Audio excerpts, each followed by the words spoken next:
Thank you, Chris. Thank you, Nicole. So it's that time of year again, stewardship season.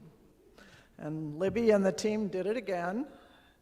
Coming together is a theme that touches us in so many ways and is so pertinent to 2023 and the many painful challenges of our present day that Nicole outlined in her beautiful prayer. Thank you for that.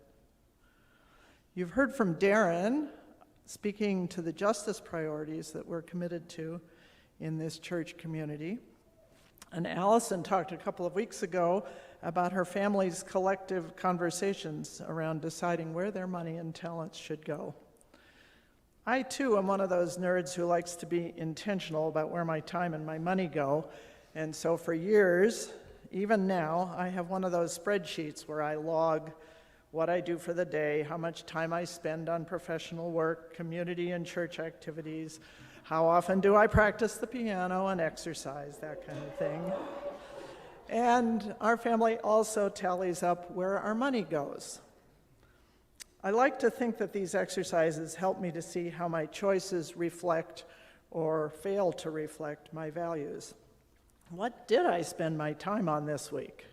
What did I do this year with the monetary blessings I've received? And how did I steward them?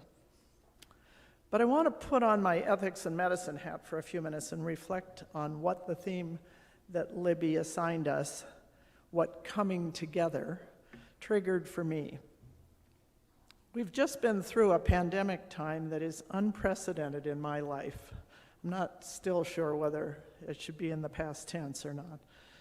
This has been a time that has been the opposite of together. The COVID pandemic separated us, isolated us, and really threatened our social fabric. People died alone. People with frailty or dementia got so much worse without family, without touching, with overworked and underpaid staff to care for them. It's really brought home the lesson that we humans are social beings. To me, we are alive as we relate to and interact with others. It's not biologic life, but it's being in relationships and in community.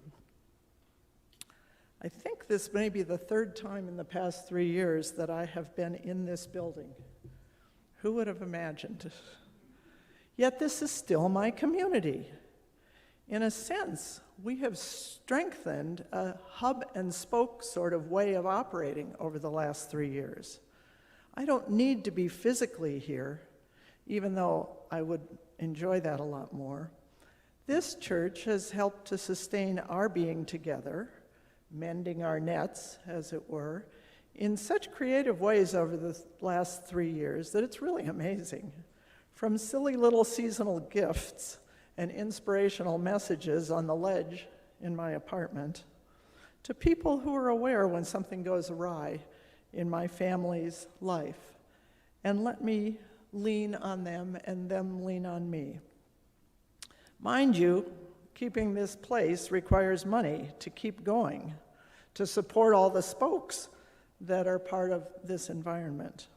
And our pledges are part of the deal, but coming together requires more. Here's the place where I can discuss and act or labor, as Chris used the word, on issues that are important. Issues like being mortal, what I want my legacy to be, how to reconcile and align my politics with my religion. Yep, my politics and my religion are intertwined inextricably.